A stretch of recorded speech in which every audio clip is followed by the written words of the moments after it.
एक समंदर होगा अपॉर्चुनिटीज़ का। हर फर्म पकड़ पकड़ के मुझे कहेगी कि भाई अल्लाह का वास्ता हमारे पास आ जाओ यार, सिर्फ एक दफ़ा आ जाओ, प्लीज़ आ जाओ। तो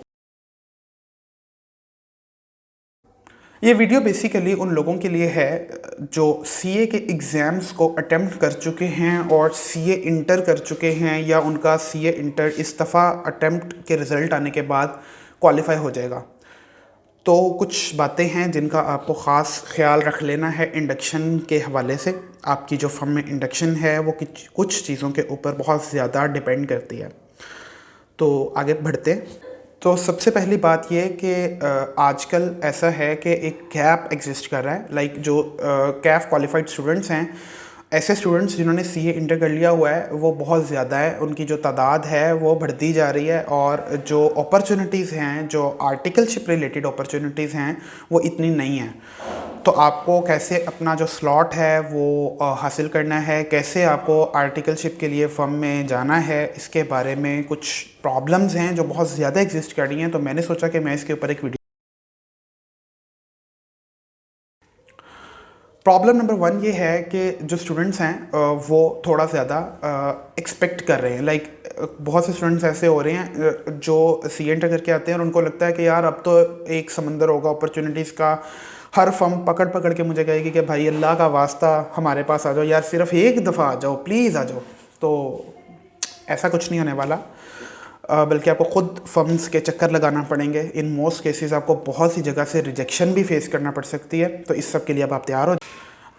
ये जो गैप क्रिएट हुआ है डिमांड और सप्लाई का, बेसिकली इसके पीछे बहुत सी वजूहात हैं, लेकिन कुछ रीज़न्स जो स्टूडेंट्स के पार्ट के ऊपर हैं वो मैं शेयर कर दूंगा, क्योंकि जो चीज़ें हमारे बस में नहीं है वो तो ऑब्वियसली हम उससे रिलेटेड कुछ नहीं कर सकते हैं, लेकिन जो हमारे बस में ऑब्वियसली उनको तो हम ठीक कर सकते हैं। तो जो सीवी है वो एक बहुत बड़ा फैक्टर है कि आपको सीवी के बारे में पता होना चाहिए कि सीवी क्या चीज़ है।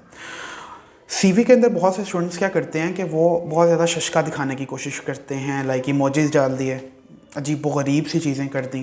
तो आपको कुछ चीज़ें हैं जिनका आपको ख़ास ख्याल रखना है। फ़र्स्ट ऑफ़ ऑल, आपने बिज़नेस कम्युनिकेशन के अंदर एक प्रिंसिपल पढ़ा होगा कम्युनिकेशन का, कीप इट सिंपल स्टूपिड, या कीप इट सुपर सिंपल, जिसको किस प्रिंसिपल भी कहा जाता है। तो आपको उसके तहत अपनी जो सीवी है, अपनी जो रिज्यूमी है, उसको कोशिश करना है कि आप as simple as it can be, उसको सिंपल रखना है।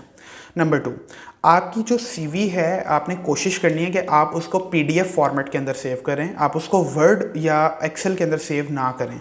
उसकी वजह ये होती है कि जब आप डिफरेंट जगहों पे उसको ड्रॉप करते हैं तो किसी के पास भी इतना टाइम नहीं है कि वो उसको वर्ड या एक्सेल के फॉर्मेट के अंदर खोले, तो आपको पीडीएफ के अंदर उसको सेव करना है। नंबर 3, वो आपकी जो सीवी है, जो आपकी रिज्यूमी है, आपको उसको अपने नाम से सेव करना है। लाइक आपको अपने फ़र्ज़ करें कि आपका नाम अब्बास है, तो आपको उसको अब्बास के नाम से सेव करना है, ना कि सीवी के नाम से। क्योंकि जब आपने उसको कहीं ईमेल के ज़रिए ड्रॉप करना है तो उनके पास उसका नाम शो होगा। तो कोई भी इतना फारिग नहीं होता कि वो सीवी ढूंढता फिरे। तो अगर आपका नाम उसके ऊपर लिखा होगा तो वो उनको पता चल जाएगा कि ये अब्बास की सीवी है। ठीक है। नेक्स्ट जो मिस्टेक बहुत ज़्यादा स्टूडेंट्स कर रहे हैं वो ये कर रहे हैं कि वो फॉलो अप नहीं कर रहे हैं। उनको लगता है कि यार हमने सी एंटर कर लिया, हमने 3 या 4 अटैम्प्ट्स में मोस्ट रिसेंट एफटीएस और ये और वो, अब हम बला बन गए हैं, अब हमें ज़रूरत नहीं है, अब फर्म्स हमें कॉल करेंगी। This mentality is wrong. आपको सबसे पहले क्या करना है, जब आप कहीं अप्लाई कर रहे हैं, कहीं भी आपको अपॉर्चुनिटी नज़र आ रही है, फ़र्स्ट ऑफ़ ऑल अगर वहाँ पे ईमेल के ज़रिए आपने अपनी सीवी ड्रॉप करनी है तो ईमेल कीजिएगा, और अगर बाय हैंड रिक्वायरमेंट है तो बाय हैंड जाके उनको सबमिट कीजिएगा। नंबर 2, जब आप अपनी जो सीवी है उसको ईमेल के ज़रिए उनको पहुँचा रहे हैं तो आपने कुछ चीज़ों को मेक श्योर कर लेना है। वो क्या है कि ईमेल खाली ना हो, उसमें सिर्फ सीवी ना हो, उसमें आप थोड़ा सा टेक्स्ट ऐड कर दें कि सर मतलब पता चला था कि आप हायरिंग कर रहे हैं सीए के स्टूडेंट्स को इंडक्शन के लिए, आर्टिकलशिप के लिए, तो वो थोड़ी सी आप उसमें लिख दीजिएगा अंग्रेज़ी भाषा के अंदर। अगली बात करते हैं। अगली बात ये है कि जब आपने सीवी मेल कर दी तो अब कोशिश कीजिएगा कि उनसे फ़ोन करके उसके ऊपर फ़ॉलो अप ले लें, क्योंकि बाज़ औक़ात ऐसे होता है कि आप सीवी ड्रॉप ज़रूर कर देते हो, लेकिन वो अगले बंदे के इनबॉक्स में जाने की बजाय स्पैम फ़ोल्डर के अंदर चली जाती है। तो आपने फ़ॉलो अप ज़रूर ले लेना है। जो ही आप सीवी को ड्रॉप करें, आप फ़ौरन से उनसे कॉल करके पूछ लें कि सर मैंने अभी आपको सीवी ड्रॉप की है, क्या वो सीवी आपको मिल गई है ईमेल के ज़रिए? और अगर वो आपको कहें कि नहीं मिली, तो काइंडली उनको कह दीजिएगा कि एक रिक्वेस्ट कर लें कि एक दफ़ा स्पैम चेक कर लें, या फिर आप कोशिश करें कि आप उनको दोबारा सीवी सेंड कर दें, क्योंकि ये स्पैम अगर आप उनको कहेंगे कि चेक कर लें तो हो सकता है कि वो नाराज़ भी हो जाएं।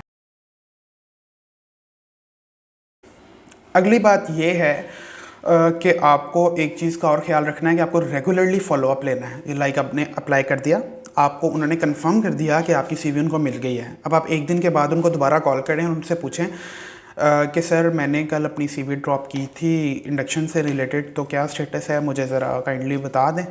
तो आप फॉलो अप ज़रूर लें, बार बार फॉलो अप लें, और अगर पॉसिबल है तो ऑफिस में जाके उनसे मिल लें। मैं एक ऐसे स्टूडेंट को भी जानता हूँ जो मतलब बार बार ऑफिस जाने की वजह से जिनकी हायरिंग हो गई थी, लेकिन ऑब्वियसली ये केस टू केस वेरी भी कर सकता है, ये ऑफेंड भी कर सकता है उनको, लेकिन आप कोशिश कर लीजिएगा कि आप फॉलो अप ज़रूर लें।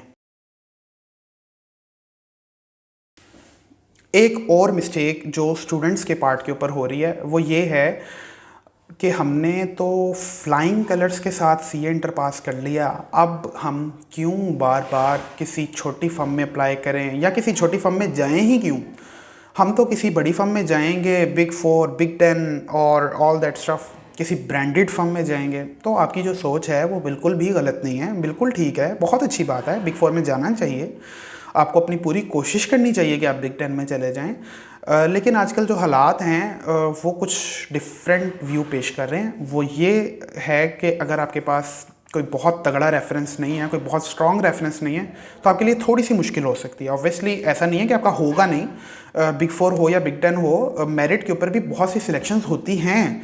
ऐसा नहीं कि सिर्फ रेफरेंस बेस्ड होती हैं, लेकिन have my word, majority reference based ही होती हैं। ये सिर्फ एक किताबी बात होगी, ये कहना कि नहीं भाई रेफरेंस के बगैर भी इंडक्शन हो जाती है, बहुत बहुत कम है, अब तो बहुत कम रह गया है। लाइक आपके पास रेफरेंस होना ज़रूरी है, आप समझ लें कि आपके ऊपर फ़र्ज़ है। तो आपको अपनी ये जो मेंटालिटी है इससे निकलना पड़ेगा कि मुझे सिर्फ बड़ी फर्म में जाना है। आपको जहाँ भी जगह मिल रही है, लाइक आप कैटेगरीज़ के ऊपर ना जाएं कि ये कैटेगरी है, बी कैटेगरी है, आपको सिर्फ लर्निंग के ऊपर फोकस करना है कि आपको सीखने को मिलेगा वहाँ पे।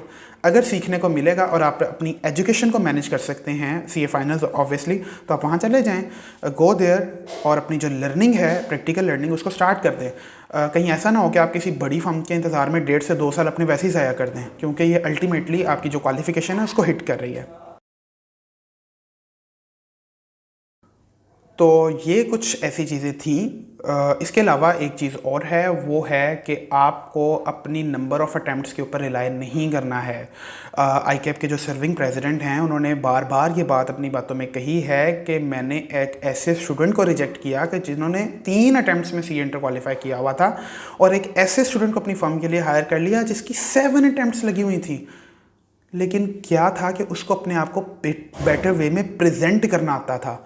तो अपने आप को प्रेजेंट करना सीखें, अपनी कम्युनिकेशन स्किल्स के ऊपर ज़रूर काम करें। अगर आपको लगता है कि जो नंबर ऑफ़ अटैम्प्ट्स हैं वो क्राइटेरिया हैं, तो have my word, number of attempts is one of the criteria, but it is not the only criteria. हाँ, अच्छी बात है कि आपने कम अटैम्प्ट्स में क्वालिफाई किया, लेकिन ये वाहिद क्राइटेरिया नहीं है। इसके ऊपर रिलाई मत करके बैठ जाइएगा। अपनी कम्युनिकेशन स्किल्स, अपनी पर्सनैलिटी ग्रूमिंग के ऊपर काम करते रहिएगा। ये वो चीज़ है जो आपको किसी भी टॉप नॉच की फर्म के अंदर लेके जाएगी। अपना बहुत सा ख्याल रखिएगा, अपनी पर्सनैलिटी के ऊपर और अपनी कम्युनिकेशन स्किल्स के ऊपर काम करते रहिए, और मेरे चैनल को सब्सक्राइब कर दें।